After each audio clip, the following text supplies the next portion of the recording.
quando tinha que privilegiar o pagamento de alguém, privilegiava o pagamento das construtoras e das grandes empreiteiras e não dos movimentos que eram parceiros ou das assessorias, porque como eles eram mais frágeis, mais marginalizados, não tinha um perigo de que essas pessoas que eram os parceiros fossem denunciar problemas, Tribunal de Contas, Ministério Público Federal, Ministério Público em geral.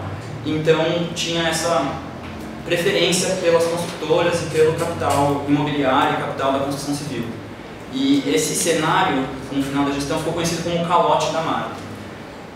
Só um empreendimento do programa de mutirões dessa gestão foi terminado durante a gestão. Muitos empreendimentos foram interrompidos com a eleição do Serra e a mudança de gestão. Então, foi um fôlego que foi dado, mas depois logo foi cortado. Com a eleição do Lula em 2002 e a criação do Ministério das Cidades e a aprovação também em 2002 do Estatuto das Cidades,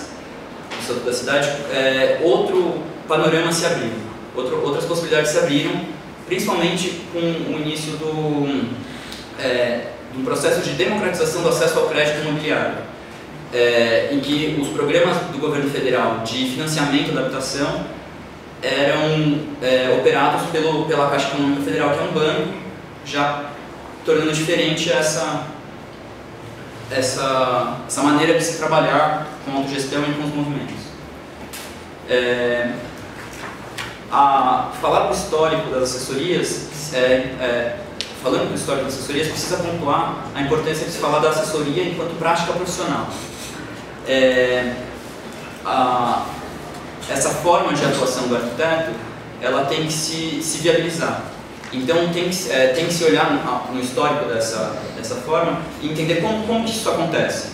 E pensando nessa forma de como que se viabilizou essa forma de atuação, eu levanto a forma de organização institucional, a proveniência da remuneração e as formas de atuação. A organização institucional das assessorias, como eu já disse, em associações civis sem fins lucrativos, ela é totalmente livre. A associação civil sem fins lucrativos, ela significa qualquer coisa. A única coisa que define ela é que ela é sem fins lucrativos e que ela tem os seus membros compõem uma assembleia, que é o órgão máximo de decisão, a instância máxima de decisão dentro dessas associações. As assessorias técnicas, elas se organizam num modo que é chamado de organização de trabalho associado, que é uma organização que é feita pela livre iniciativa dos trabalhadores. Então não tem patrões. Se preza pela horizontalidade do trabalho e pela autonomia do trabalho de cada um. Em relação à remuneração, diferente de outras entidades como organizações não governamentais, porque as ONGs também são associações civis sem fins lucrativos, mas as assessorias técnicas não necessariamente se identificam como ONG, elas não recebem recursos externos. Todos os recursos de remuneração são provenientes do trabalho das assessorias e dos serviços que são prestados. E a atuação é uma atuação voltada principalmente para uma parceria com os movimentos de moradia, com os movimentos populares e sociais em geral, mas também trabalhando com o Estado em gestões mais populares, mais democráticas e até mesmo com o setor privado em ocasiões em que a assessoria possa fazer diferente, possa colocar o seu serviço para ela ver que tem uma possibilidade de transformar aquilo. Outro ponto importante é a produção arquitetônica. Não é porque o trabalho das assessorias é com o movimento de moradia, que é uma população marginalizada, com financiamentos restritos, com muitas regras burocráticas, que ela é uma arquiteturazinha, um projetinho para os pobrinhos. Não é. Se anseia, se deseja, se busca cada vez mais fazer projetos melhores, otimizando ao máximo a verba e principalmente prezando a qualidade em detrimento do lucro. A autogestão está muito aí. Quando você passa a gestão para uma gerenciadora, para uma construtora, o lucro aparece. E quando o lucro aparece, o dinheiro deixa de ir para a habitação e vai para o lucro. Muitas das experiências que foram feitas durante o programa, desde o programa de mutirões e daí em diante, nos canteiros de mutirão, nos canteiros autogeridos, elas foram apropriadas pela indústria da construção civil, que mostra o grau de organização de qualidade dessas experiências. a verticalização com o uso de elevadores na habitação de interesse social, a prática da produção com alvenaria armada, a produção com estrutura metálica, a reforma de edifícios no centro, a luta por outros programas que não só exclusivamente a habitação, como é feita na provisão pública mais tradicional, que são simplesmente os conjuntos, só tem moradia e não tem mais nenhum outro programa. Essas são conquistas do movimento e das assessorias. Essa parceria que há entre esses dois agentes luta para continuar nesse caminho. O novo contexto político de hoje, que o meu recorte pega do final da gestão Marta para frente, ele precisa ser um pouco mais abrangente do que só falar sobre os movimentos de moradia, sobre os programas de financiamento. Se percebe na fala das pessoas que eu entrevistei e na bibliografia que existe sobre o tema, que tem uma mudança maior da sociedade, uma mudança estrutural que está acontecendo e que não é muito fácil de se entender. Começa por esse processo de democratização do acesso ao crédito, com o programa Minha Casa Minha Vida 1 e 2, que é um programa que é gerido pela Caixa Econômica Federal. Então é um programa operado por um banco, que tem uma lógica de banco. É um banco público? Mas é um banco. E o banco também preza pelo lucro e pela segurança. Então, por exemplo, quando você faz um programa de financiamento, você tem um risco. E quando uma empresa faz um empréstimo com esse banco, o risco vai para a empresa. Só que a empresa tem capital de giro, porque ela tem lucro. Então ela tem um dinheiro guardado para se der alguma coisa errada, tem. Agora, o movimento de moradia, a associação de moradores, mesmo a assessoria técnica não tem essa segurança. Só que o risco é passado para ela mesmo assim, sendo que o banco, que tem também o seu capital de giro, abre mão disso e passa, não, eu sou o banco, o risco é seu. Então, as metodologias de análise de risco continuam iguais, tanto para a empresa, quanto para o movimento, quanto para a associação, quanto para a assessoria. É o mesmo tipo de lógica, de banco. Em relação ao contexto político maior da sociedade, se identifica esse período pós o desmanche neoliberal, nessa expressão do Roberto Schwartz, conforme eu já falei, em que o Estado e a estrutura de provisão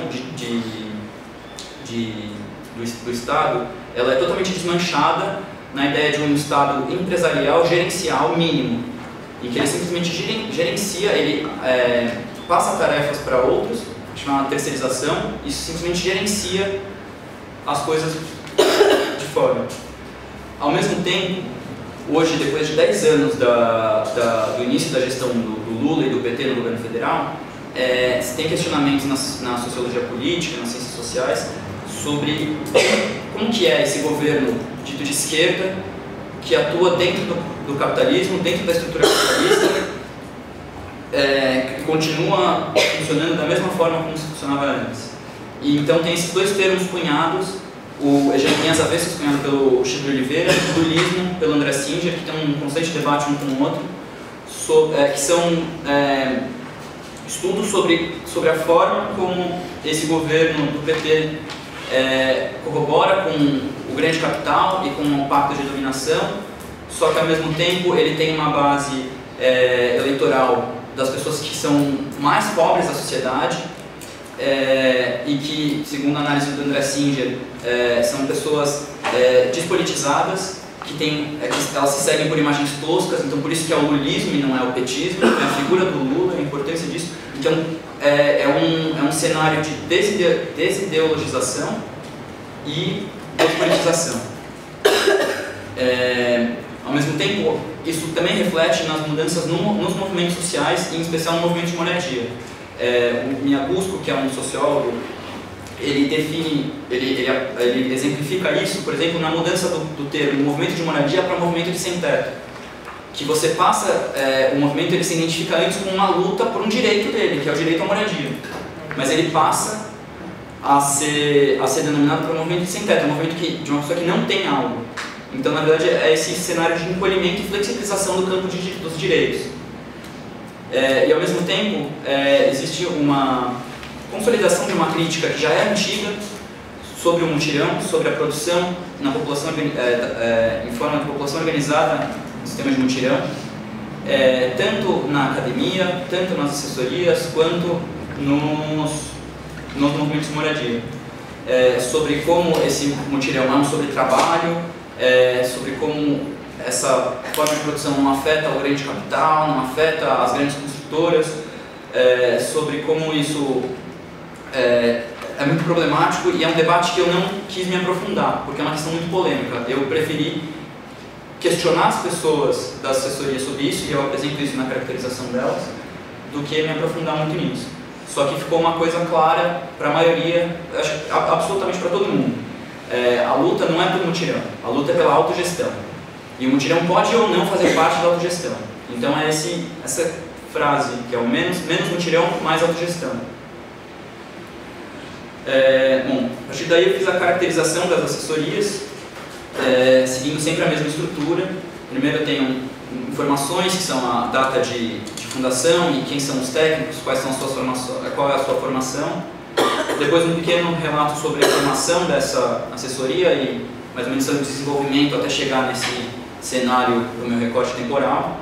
Depois eu relato como se dão as relações internas, a estrutura de trabalho deles, a relação com os movimentos e, por fim, a articulação entre elas. Então, as 7 assessorias são Ambiente, Brasil Habitat, Integra Cooperativa, Fábrica Urbana, Gabiru, Usina e Grão. A primeira coluna é a data de fundação, a segunda coluna e a terceira, no caso da Integra,